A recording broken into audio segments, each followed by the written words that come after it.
Hello everyone, welcome back to my another mini blog. আজি মই গৈছিলো টিয়ক থানাৰ সন্মুখত গঠন কৰা মনিষা বেকাৰী আৰু গুড বাইট ৰেষ্টুৰেণ্টৰ শুভ উদ্বোধনী অনুষ্ঠানলৈ। প্ৰথমতে গ্ৰাউণ্ড ফ্ল'ৰত সোমালো, তাত মনিষা বেকাৰী আছে আৰু মিঠাই ল'লো। তাৰ পাছতে গ'লো ছেকেণ্ড ফ্ল'ৰলৈ। ছেকেণ্ড ফ্ল'ৰত আছে গুড বাইট ৰেষ্টুৰেণ্টখন। ৰেষ্টুৰেণ্টখনত সোমাই দেখিলোঁ ইমান ধুনীয়া ডেক'ৰেশ্যনৰ সৈতে বনাইছে নহয় ৰেষ্টুৰেণ্টখন। দেখিয়ে মনটো ভাল লাগি গ'ল। আপোনালোক সকলোৱে ৰেষ্টুৰেণ্টখনলৈ আহিব, ধুনীয়া ধুনীয়া খানাৰ লগতে ধুনীয়া ধুনীয়া ফটোশ্বুটো কৰি ল'ব পাৰিব।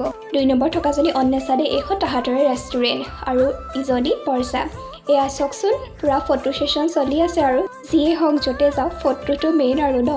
গোটেইকেইজনী গ্ৰুপৰ লগতে ছিংগলকৈ ফটো মাৰি ল'লোঁ। ফটো মাৰি শেষ হোৱাৰ পাছতে তললৈ আহিলোঁ আৰু খোৱা পৰ্বটোলৈ আৰম্ভ কৰি ল'লোঁ। কফি খালোঁ, লগতে খালোঁ পুৰি ভাজি। সকলোৱে এই ৰেষ্টুৰেণ্টখনলৈ আহিব, এখন টিয়ক থানাৰ সন্মুখতে আছে।